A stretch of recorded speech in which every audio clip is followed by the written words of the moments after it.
Legal notice किस अधिनियम के तहत आता है? लीगल नोटिस भेजने की प्रक्रिया मुख्य रूप से सिविल प्रक्रिया संहिता 1908 सिविल प्रोसीजर कोड -CPC धारा 80 के अंतर्गत आती है।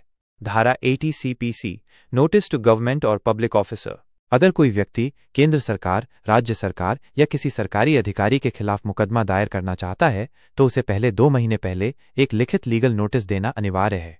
अन्य सामान्य legal notice non governmental cases बाकी सभी मामलों जैसे संपत्ति विवाद, पैसों की वसूली, व्यापारिक अनुबंधों का उल्लंघन आदि में कोई विशेष अधिनियम नहीं, परंतु ये न्यायसंगत सिद्धांत प्रिंसिपल्स ऑफ नेचुरल जस्टिस और कानूनी प्रक्रिया ड्यू प्रोसेस ऑफ लॉ के आधार पर होता है। यानी लीगल नोटिस भेजना भारतीय कानून में एक प्रथागत कस्टमरी और स्वीकार्य कानूनी तरीका है, चाहे वो CPC के अंतर्गत आए या न आए। लीगल नोटिस एक कानूनी सूचना होती है जो किसी व्यक्ति, संस्था या कंपनी को यह बताने के लिए भेजी जाती है कि आपने कोई कानून या अधिकार का उल्लंघन किया है और अगर आपने इसे सुधारा नहीं तो अगला कदम कोर्ट या अन्य कानूनी कार्रवाई हो सकती है।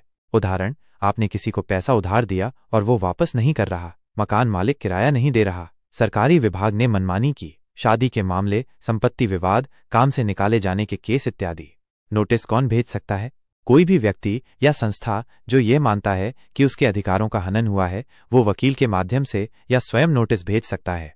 अधिकतर मामलों में वकील के माध्यम से नोटिस भेजा जाता है ताकि भाषा और प्रक्रिया कानूनी हो। नोटिस का उत्तर देना चाहिए या नहीं? हाँ, जवाब देना चाहिए। क्यों?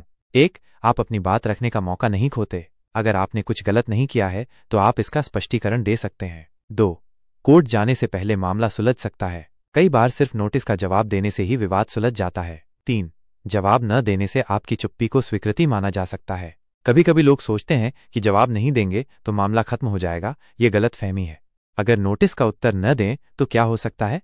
सीधा कोर्ट केस हो सकता है। नोटिस भेजने वाला व्यक्ति यह कह सकता है कि आपने संवाद, कम्युनिकेशन करने की कोशिश ही नहीं की। कोर्ट में आपकी स्थिति कमजोर हो सकती है। न्यायाधीश यह मान सकते हैं कि आपने जवाब न देकर विवाद को गंभीरता से नहीं लिया।